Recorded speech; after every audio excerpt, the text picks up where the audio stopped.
Merci beaucoup et je vais essayer de faire un exposé grand public, c'était mon idée, donc ce n'est pas pour les spécialistes. Et on va commencer par parler un peu de philosophie des sciences pour ensuite revenir à la philosophie des sciences en expliquant ce que faisaient et ce que voulaient faire les gens du Cercle de Vienne au début du siècle précédent. Donc, d'abord, évidemment, l'annonce du jour, hein, c'est le CNRS, aujourd'hui même, annonce l'attribution de 2 médailles d'or pour Alain Briet, expérimentateur, et Thibaut Damour, théoricien. Et on verra comment Thibaut Damour intervient dans mon histoire. Je ne parlerai pas d'Alain Briet parce que je ne sais pas du tout décrire correctement les prouesses de l'interféromètre qui est utilisé. Et je parlerai uniquement de la contribution de Thibaut Damour. Donc, le plan de l'exposé, on va parler d'abord de la détection des ondes gravitationnelles, quand et comment elles ont été détectées, les outils, les ondelettes en fréquence, et ensuite on revient au Cercle de Vienne, qui est une aventure intellectuelle qui m'a toujours passionné. Donc, on commence par remonter 2 siècles en arrière et Fourier. Fourier nous explique que l'étude approfondie de la nature est la source la plus féconde des découvertes mathématiques.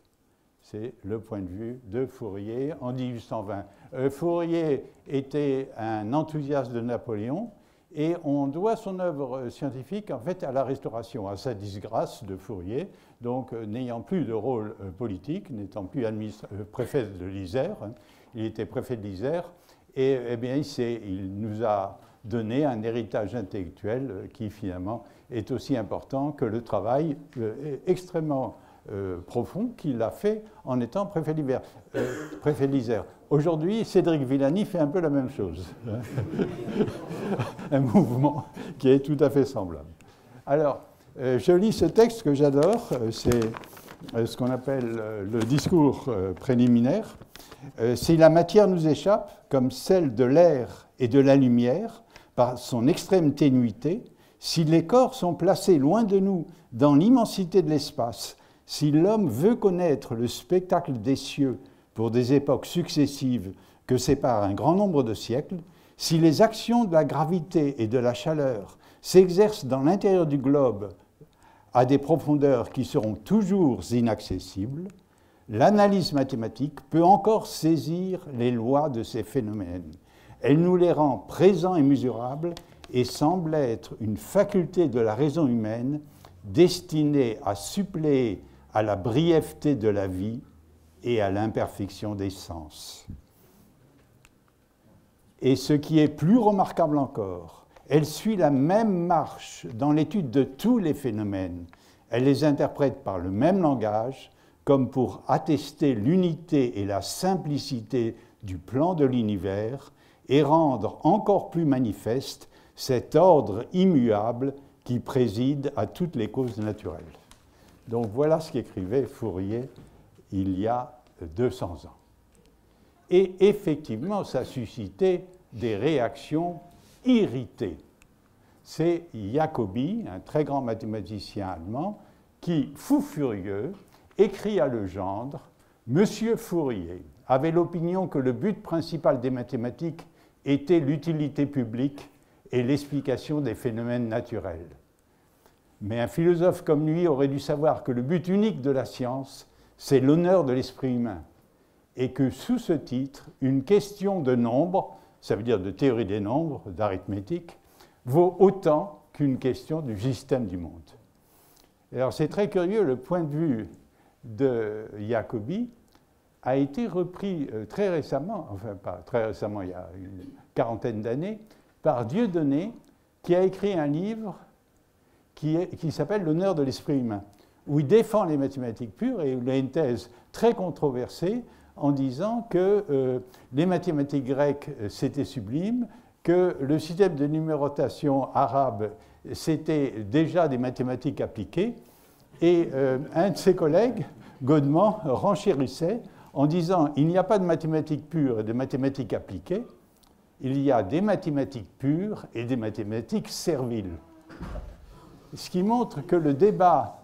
entre Jacobi et Fourier est devenu terriblement un débat franco-français. Et les mathématiques appliquées en France ont eu beaucoup de mal à naître, et on va donc revenir là-dessus quand on parlera du cercle de Vienne. Justement, le cercle de Vienne a été l'inspiration du travail de Jacques-Louis Lyons, c'est-à-dire de la renaissance des mathématiques appliquées en France. Alors maintenant, on passe aux ondes gravitationnelles, qui est au fond presque ce que prévoyait Fourier lorsqu'il parle de l'explication du monde grâce à l'analyse mathématique. Et les ondes gravitationnelles, c'est quelque chose, des alertes nous sont régulièrement envoyées, elles viennent du fond de l'univers et nous annoncent des événements gravitationnels cataclysmiques. Mais jusqu'en septembre 2015, les scientifiques ne pouvaient pas détecter ces signaux. Tout changea le 14 septembre 2015 à 9h50 45 secondes en temps universel. Pour la première fois, l'homme a détecté le passage d'une onde gravitationnelle et en a compris le message. Le message, c'est que 2 trous noirs avaient fusionné. Cette détection n'a été annoncée que 6 mois plus tard, car les scientifiques voulaient être rigoureusement sûrs de leur analyse des données, que ce n'était pas une fausse alarme. Une nouvelle astrophysique est née, et notre connaissance de l'univers en sera jamais modifiée. Cette fusion entre 2 trous noirs s'est produite il y a 1,3 milliard d'années, c'est-à-dire que c'est le temps nécessaire pour que l'onde gravitationnelle arrive à la Terre. Donc, la technique d'analyse du signal a permis de calculer la distance, mais n'a pas permis de localiser l'événement. On verra que le rôle de la triangulation et du fonctionnement de Virgo est indispensable pour. Alors, qu'est-ce qu'est une onde gravitationnelle? Je fais un exposé grand public, et je m'excuse d'avance auprès des physiciens qui en savent plus que moi. Une onde gravitationnelle, c'est une vibration de l'espace-temps, créant une modification transitoire de la géométrie de l'univers. Donc, c'est la géométrie de l'univers qui change. L'accélération d'un objet massif crée une onde gravitationnelle, trop faible en général pour être perçue. Ces déformations de la géométrie de l'espace-temps, de la forme géométrique de l'univers, c'est la forme géométrique de l'univers qui change, comme une sphère qui serait un peu comprimée ou un peu cabossée par endroits, se propage dans l'univers à la vitesse de la lumière sous la forme d'une vibration dont la durée peut être de l'ordre de quelques secondes, donc un événement extrêmement transitoire. Je répète, donc, une onde gravitationnelle est déclenchée par un événement gravitationnel cataclysmique. Alors, pour donner un ordre de grandeur de l'importance de ces événements, pendant les quelques secondes, l'énergie dissipée par cette fusion, c'est-à-dire l'onde gravitationnelle du 14 septembre 2015, fut plus grande que toute l'énergie produite dans le reste de l'univers. Et c'est pour ça qu'à 1 milliard d'années-lumière, on a pu en sentir un peu le frémissement sur Terre. Cette fusion a déclenché l'onde gravitationnelle qui, après avoir traversé une grande partie de l'univers, à la vitesse de la lumière, a atteint la Terre le 14 septembre 2015 à 9h50 45 secondes, temps universel. Donc là, je cite l'annonce de LIGO. Cette première détection était une découverte spectaculaire. Les ondes gravitationnelles ont été produites durant la partie finale d'une fraction de seconde de la fusion de 2 trous noirs qui a permis de produire un seul trou noir plus massif en rotation. Et cette collision de 2 trous noirs a été prédite, mais jamais observée. Jusqu'à maintenant, évidemment. Donc ici, vous avez Einstein. Alors Einstein avait prédit l'existence des ondes gravitationnelles par le calcul. Il avait fait un calcul sur les équations de la relativité générale et il avait vu qu'une solution particulière pouvait être une onde, mais il pensait d'une part qu'elles sont trop ténues pour pouvoir être détectées. Donc il y a un coefficient qui est de l'ordre de 10 puissance moins 20 et qui faisait que Einstein ne croyait pas dans la détection. Par ailleurs, Einstein ne croyait pas en l'existence de trous noirs. Donc, à la fois, la découverte des ondes gravitationnelles donne raison et tort à Einstein, ça qui est extraordinaire. La détection, le 14 septembre 2015, il y a 2 ans, d'une onde gravitationnelle constitue la première preuve directe de l'existence des trous noirs. Donc, le point qui est intéressant dans le monde nouveau dans lequel on s'engage, c'est que, contrairement à l'astronomie ou l'astrophysique d'il y a un siècle, ce n'est pas l'homme qui a vu, c'est un algorithme qui a détecté. Donc, et cet algorithme a été mis au point, il n'y a aucune lunette d'observation. De toute façon, ce n'est pas une onde électromagnétique. On a un instrument de mesure et on a des algorithmes qui fonctionnent en continu sur les données enregistrées dans l'enregistrement. Et donc, c'est l'algorithme qui détecte une onde gravitationnelle. C'est un point qui est très important. Les nouveaux algorithmes qui ont permis la détection des ondes gravitationnelles font partie de l'analyse temps-fréquence. L'algorithme de Klimenko, donc je ne parle pas du tout du procédé expérimental. Je ne parle pas du tout de l'interféromètre, qui a une sensibilité merveilleuse, qui est une prouesse, d'où la médaille d'or à Alain Briet. Je parle de l'algorithme qui a permis, sur les données recueillies par l'interféromètre, de détecter l'onde gravitationnelle. Et sans cet algorithme, c'était strictement impossible. On verra d'ailleurs qu'il y a deux algorithmes qui ont été mis en concurrence, que l'un a fonctionné, l'autre n'a pas fonctionné. L'algorithme de Klimenko, alors là on rentre un tout petit peu dans le travail réel sur lequel je vais insister, n'utilise pas, en fait je devrais dire n'utilise peu, on verra, de connaissances a priori sur le signal recherché, et permet donc la détection de toute une gamme de ce que Klimenko appelle des gravitational wave bursts, provenant d'autres événements cataclysmiques dans l'univers. Donc Klimenko pense qu'il n'y a pas seulement des ondes gravitationnelles à trouver, il y a des tas d'événements qu'on ne connaît pas encore. Et pour détecter ça, il vaut mieux ratisser large, utiliser ce qu'on appelle des algorithmes génériques, plutôt qu'une recherche paramétrique. On verra ce que ça signifie dans un instant. Donc voilà Klimenko. Et là, je suis avec Klimenko. Oui. Alors, je suis beaucoup plus grand que Klimenko. Ce pauvre Klimenko est un peu ridicule. Alors qu'il a fait un travail. C'est lui le géant et moi le nain, en réalité, mais la photo est trompeuse, si vous voulez. Bon. Alors, je laisse parler Klimenko maintenant. Donc, Klimenko dit, je développe un algorithme de détection qu'il appelle Coherent Wave Burst, avec mes collègues de l'Université de Florida et des collaborateurs d'Allemagne et d'Italie. Donc, c'est Klimenko qui parle toujours.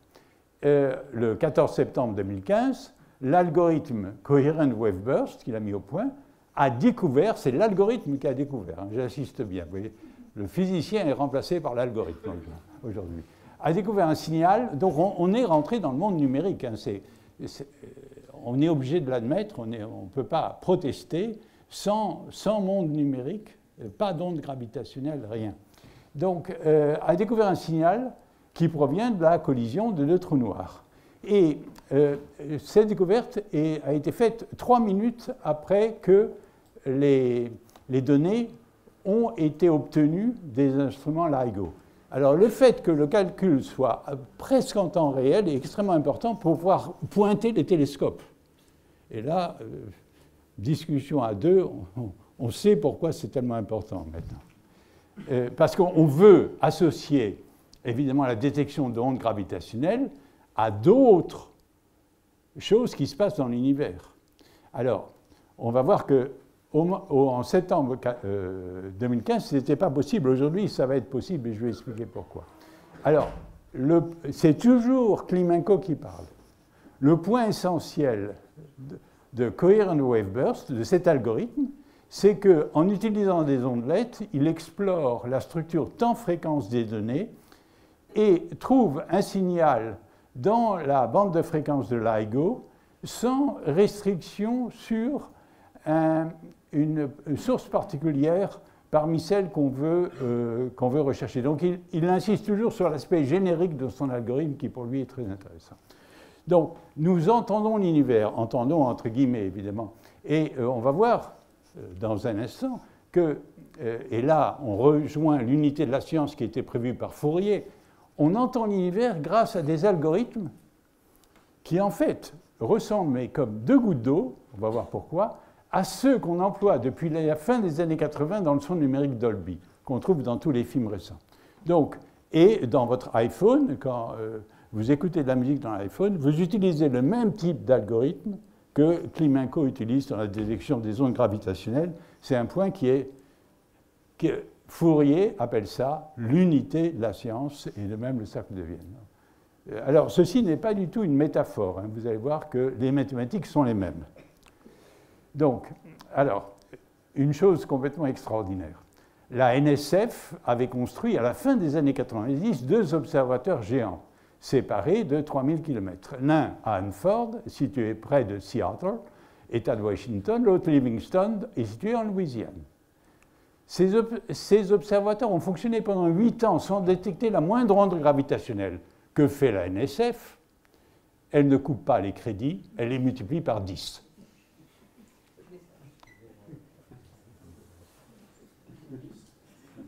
Et donc, les observatoires ont été perfectionnés, leur sensibilité a été multipliée par 10, 2015, on les a remis en fonction et ils ont aussitôt détecté une onde gravitationnelle. Donc, c'est quelques semaines après la fin de l'upgrading, de l'amélioration des détecteurs. Dès que les détecteurs ont marché à nouveau, ils ont détecté une onde gravitationnelle. Alors, les physiciens étaient tellement surpris par le fait que ça soit pratiquement instantané, qu'ils pensaient évidemment que c'est un artefact, que ça ne peut pas être comme ça. Ça ne peut pas être si beau. Et donc, ils ont mis 6 mois, ils n'ont pas annoncé la nouvelle, et ils ont mis 6 mois pour pouvoir démontrer que ce n'était pas une fausse alarme. C'était tellement beau que ça leur paraissait impossible, que ce soit immédiat. D'où l'idée d'ailleurs qu'il y en a sans arrêt, hein, qu'il n'ait eu à attendre que, je crois, 3 semaines à peu près après la remise en marche des deux observatoires. Donc voilà l'observatoire de Hanford. Donc sont 2 bras de 4 km chacun. Le passage de l'onde gravitationnelle change légèrement la longueur des bras, suivant l'incidence de l'onde gravitationnelle. C'est pour ça qu'ils sont à angle droit. Et ce qu'on mesure, grâce à l'interférométrie, c'est la différence des longueurs des 2 bras. Donc c'est une différence de longueur qui est de l'ordre de 10 puissance moins 21 mètres. Donc qui est la taille du neutron.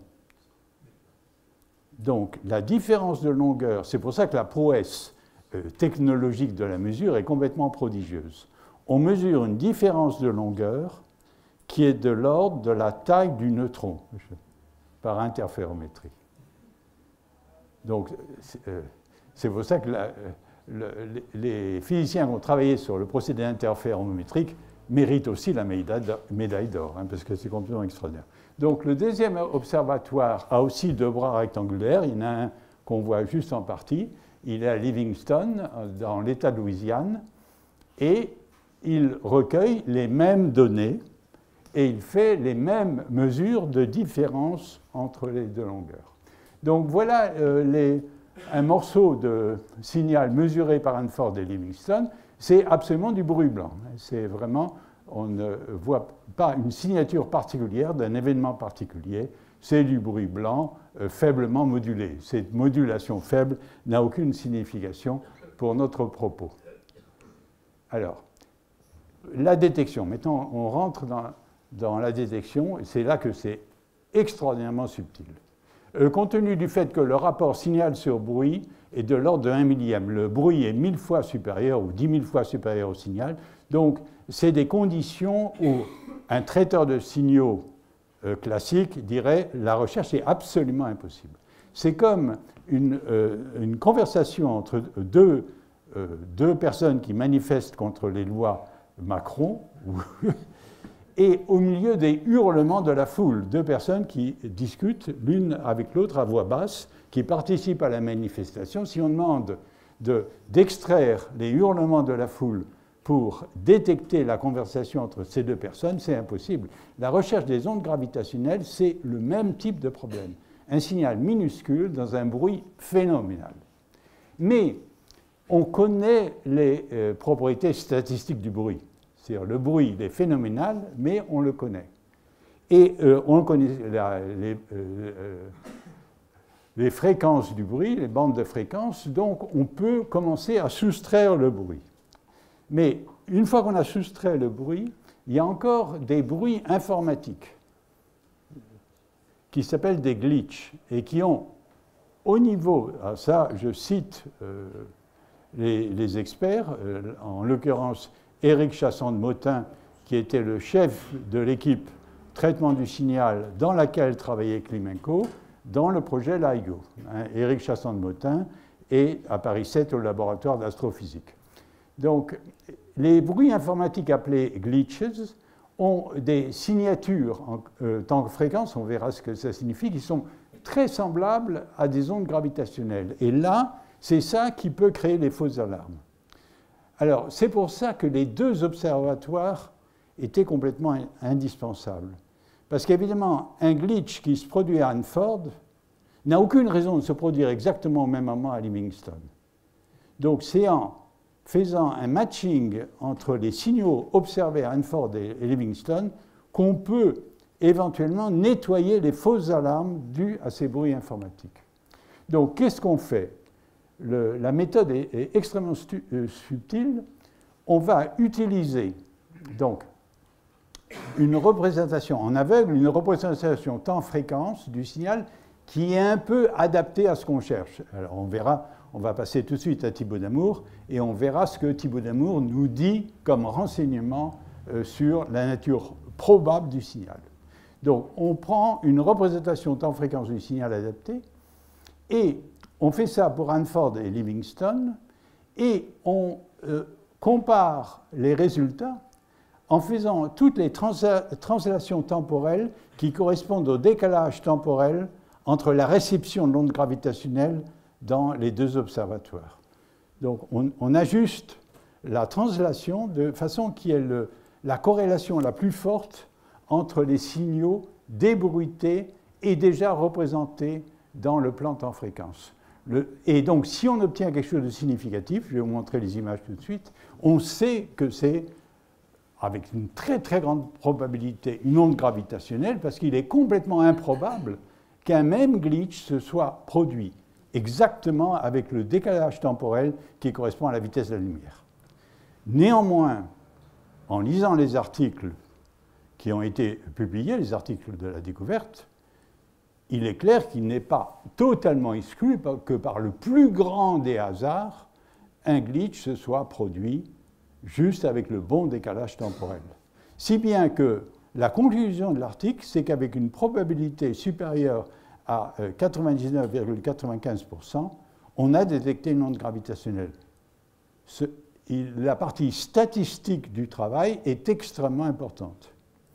Si bien qu'un statisticien pourra vous dire que les statistiques, c'est aussi l'instrument intellectuel principal qui a permis de détecter les ondes gravitationnelles, comme moi, avec mon analyse temps fréquence. Et ça sera vrai également.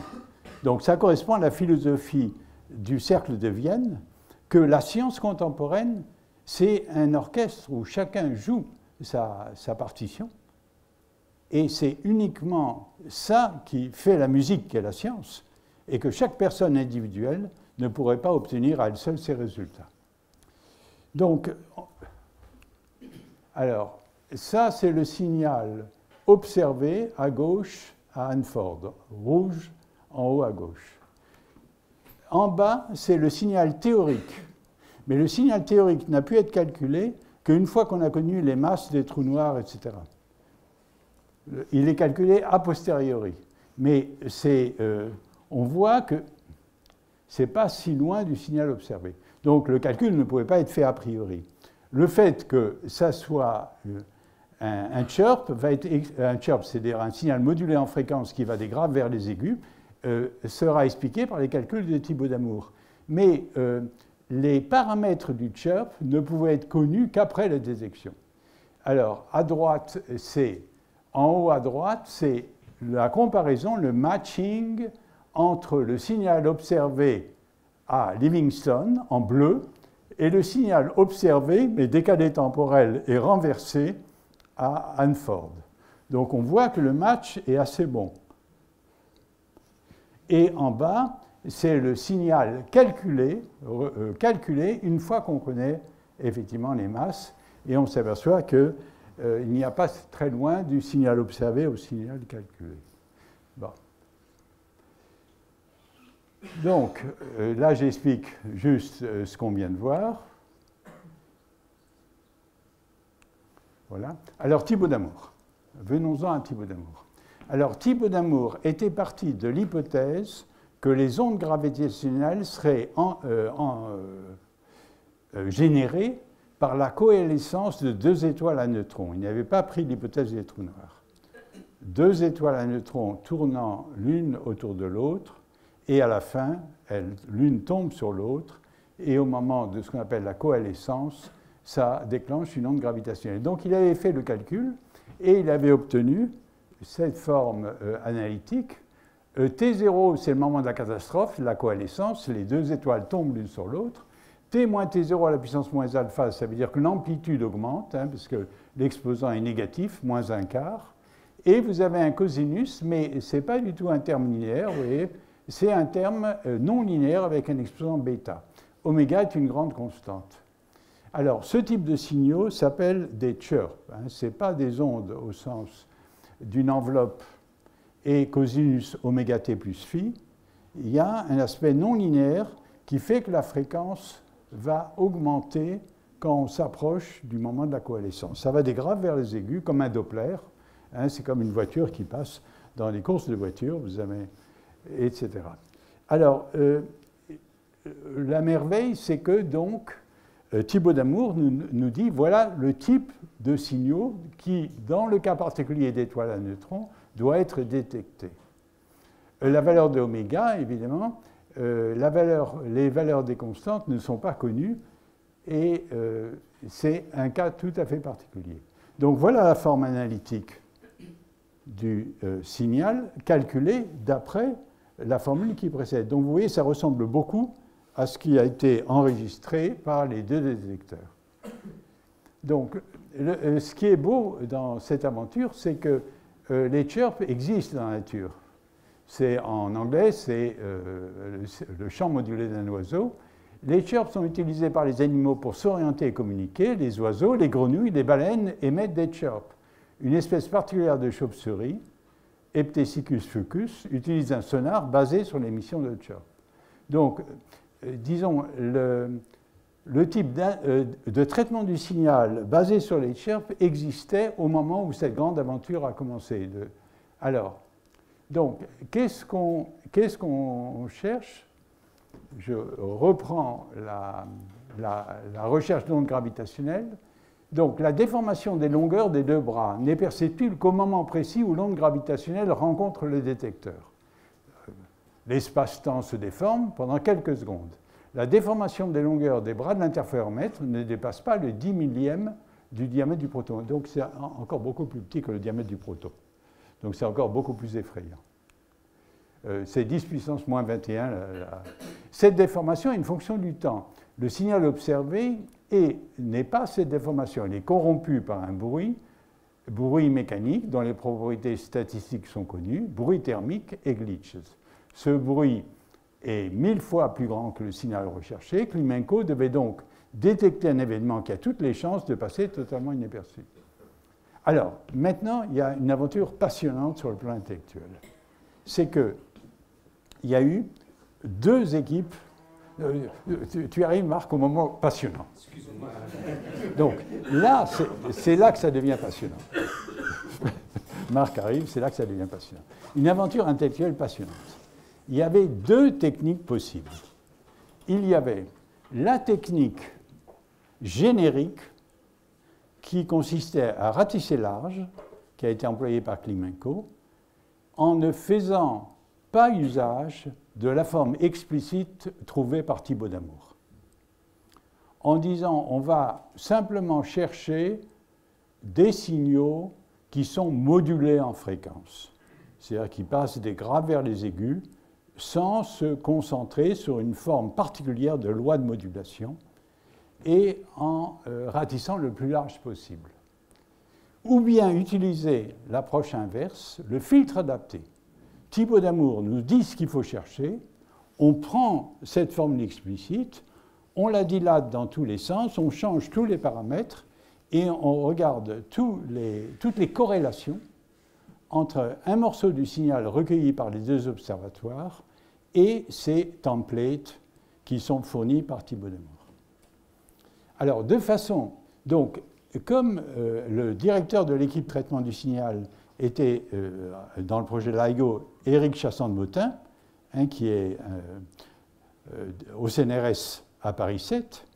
Donc, Éric Chassan-de-Motin a eu la sage décision de ne pas privilégier une méthode, de laisser les deux groupes travailler chacun selon leurs idées. Et les deux groupes ont produit des algorithmes de recherche qui travaillaient en temps réel, en continu, parce qu'évidemment, Dieu le Père ne nous a pas dit quand il envoyait une onde gravitationnelle, donc il faut travailler en continu sur ce qu'on reçoit, en supposant qu'à un moment, on va détecter une onde gravitationnelle. Alors, il s'est passé la chose complètement extraordinaire, que c'est l'algorithme de Klimenko qui a gagné. Pourquoi? Pour une raison qui était, je dirais, qui n'était un peu irrationnelle. On ne savait pas que ça serait deux trous noirs qui nous enverraient l'onde gravitationnelle. On pensait que c'était le modèle d'étoile à neutrons.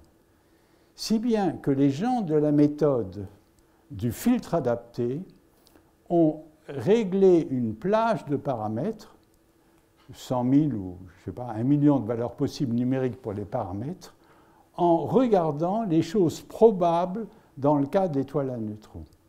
Les valeurs des paramètres pour les trous noirs étaient complètement à l'extérieur de la zone qu'ils ont investiguée. Donc ils ont cherché au mauvais endroit au niveau des paramètres, non pas au niveau de la forme du signal. La forme du signal de Thibaut Damour était exacte. C'est finalement cette forme du signal, mais c'était les paramètres qui étaient mauvais. La méthode de Klimenko était une méthode beaucoup plus générique, beaucoup plus économique en temps de calcul, et il a ratissé beaucoup plus large. Et il a trouvé la première détection. Alors, une fois que la première détection a été trouvée, les gens ont compris quels étaient les paramètres à ajuster. Et la deuxième détection, c'est la méthode du filtre adapté. Pourquoi? Parce que le signal était beaucoup plus faible que le signal du 14 septembre 2015. Et si le signal est plus faible, Klimenko donne un résultat moins satisfaisant parce que la méthode générique donne une corrélation moins forte. Donc, en réalité, il n'y a pas de morale dans cette histoire. C'est que pour la première détection, quand on ne savait rigoureusement rien sur ce qu'on allait trouver, il valait mieux être générique. Mais à partir du moment où on pouvait affiner les paramètres, il est clair que la méthode du filtre adapté permettait de détecter des événements plus faibles. Donc, le filtre adapté revient à chercher un petit morceau du signal qui est au réglage près des paramètres, mais ces réglages près supposent des plages de paramètres qui sont, au point de vue poids de calcul, extrêmement lourdes, évidemment, parce qu'on ne sait pas les paramètres, et donc on cherche de façon systématique dans des centaines de milliers de paramètres, etc., soit identiques à la solution trouvée par Thibaut Damour. On appelle paramétrique. Dans l'algorithme générique, on oublie la solution explicite pour chercher tout ce qui, dans le signal, a la même allure qu'un chirp. C'est la méthode qui a choisie par Klimenko, c'est elle qui a gagné la première fois et qui a perdu la deuxième. Alors maintenant, je vais dire quelques mots sur l'analyse temps-fréquence, parce que ce n'est pas une création des mathématiciens. L'analyse temps-fréquence a été proposée, lancée par des physiciens, et par commencer par Eugène Wigner, qui est un physicien, évidemment, qui a été un physicien qui est mort. J'ai une lettre d'Eugène Wigner dans mes archives. Je suis très content. Non, elle n'était pas adressée à moi. C'est parce que la commission de physique du CNRS avait demandé son avis pour promouvoir Ginibre. Voilà. Mais j'ai gardé soigneusement la lettre avec la signature de Wigner, juste par émotion.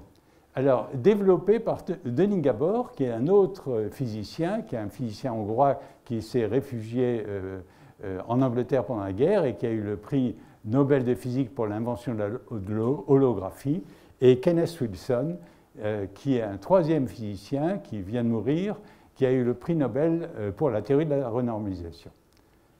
Alors, les motivations de Wigner, Gabor et Wilson n'étaient évidemment pas la détection des ondes gravitationnelles, mais la mécanique quantique, l'analyse du signal de la parole, hein, dans le cas de Gabor, et la théorie de la renormalisation.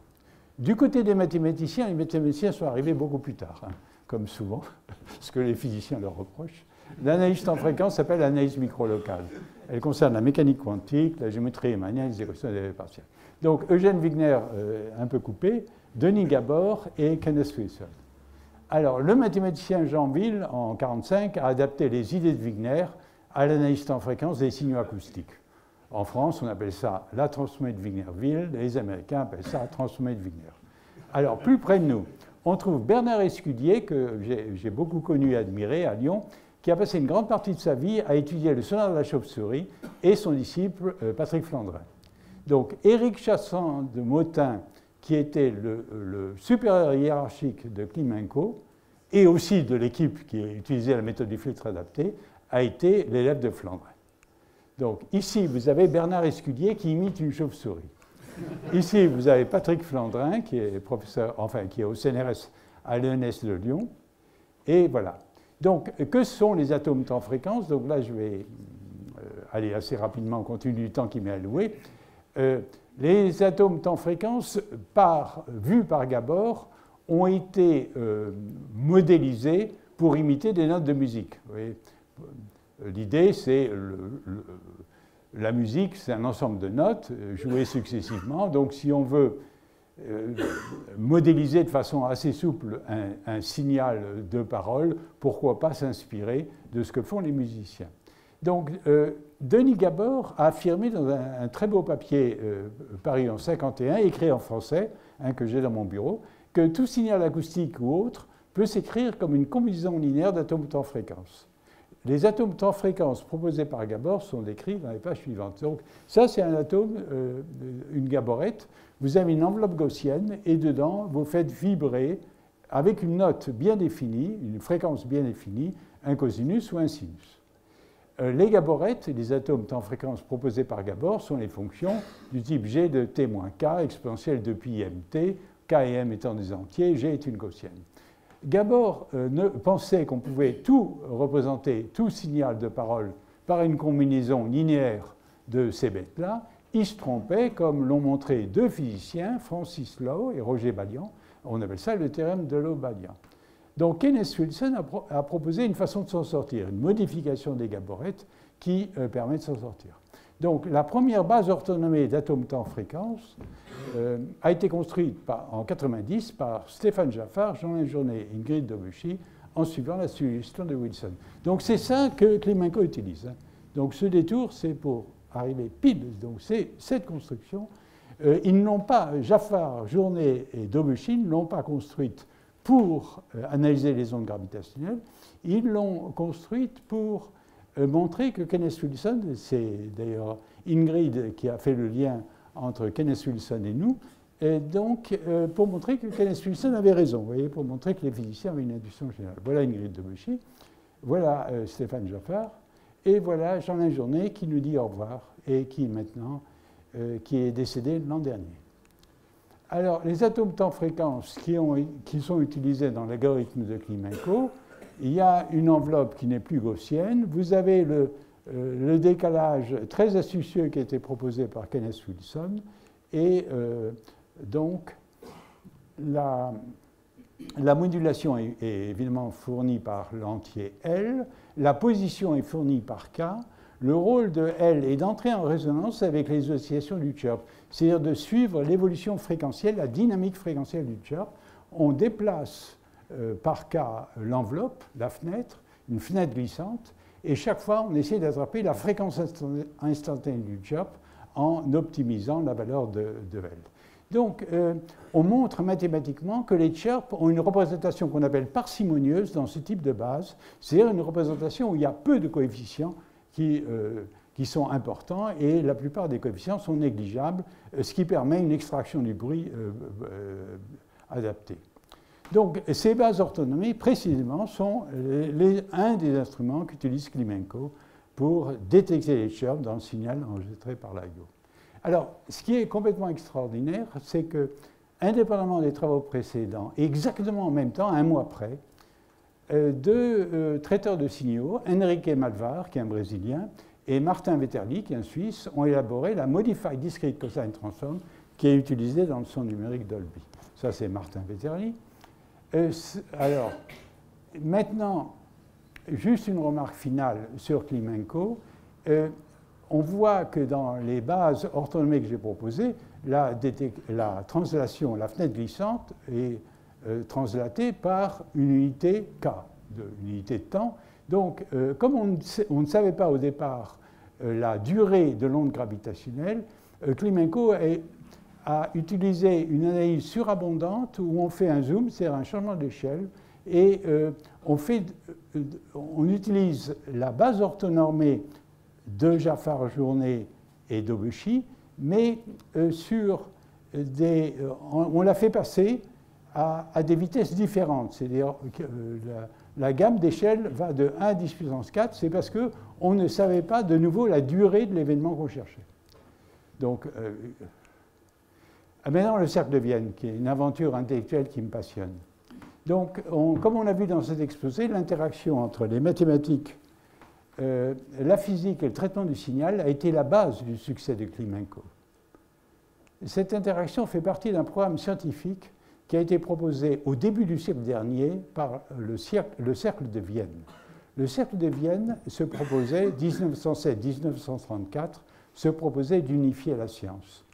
Après le départ forcé aux USA de la plupart des membres du cercle de Vienne, il se transforma en quelque chose de tout à fait remarquable, qui est l'Institute for the Unity of Science, la création de 1947. C'était un institut sans mur, c'était en fait une sorte de réseau où les gens pouvaient échanger leurs idées, et surtout le but était que des méthodes, par exemple de robotique, pouvaient s'appliquer à la biologie. Par exemple, Norbert Wiener, en discutant avec des biologistes, a eu l'idée que la rétroaction était capitale pour comprendre des phénomènes biologiques. Et la rétroaction était, pour quelqu'un qui faisait de la robotique, quelque chose une chose évidente. En fait, par exemple, un des grands succès de ces idées du cercle de Vienne, c'est évidemment la découverte de la double hélice. Comme Eric Watson et Francis Crick le disent, ils ne savaient pas un mot de chimie. C'était deux physiciens. Et ils ne savaient pas davantage de la biologie. Ils ont, en quelque sorte, ils sont lancés dans cette aventure avec une formation qui venait de la physique. Et c'est ça qui leur a permis de réussir. Donc l'idée du cercle de Vienne, c'est cette idée qu'il vaut mieux avoir ce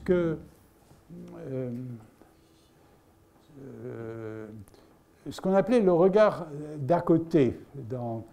Je pense que c'est Hermite qui avait l'idée du regard d'à côté, que pour résoudre un problème, il ne faut pas du tout regarder le problème, il faut le regarder de façon latérale, c'est-à-dire faire semblant de s'occuper d'autre chose et tout à coup se précipiter sur le problème au moment où il s'y attend le moins. À ce moment-là, on a toutes les chances de le résoudre. C'était l'idée du cercle de Vienne. L'idée, c'est que la classification hiérarchique des sciences par Auguste Comte doit être remplacée par l'image d'un orchestre où chaque instrument participe à une œuvre collective. Donc la science prévue par le cercle de Vienne, c'est ça. Et le cas des ondes gravitationnelles illustre ce propos. Les gens qui ont participé à cette aventure intellectuelle sont Norbert Wiener, John von Neumann et Claude Shannon. Et John von Neumann a transmis ce rêve à Jacques Luyons. Jacques Luyons me l'a confirmé. C'est au contact de John von Neumann que Jacques Luyons a eu l'idée d'une nouvelle façon de faire des mathématiques appliquées en France. Je vous remercie de votre attention.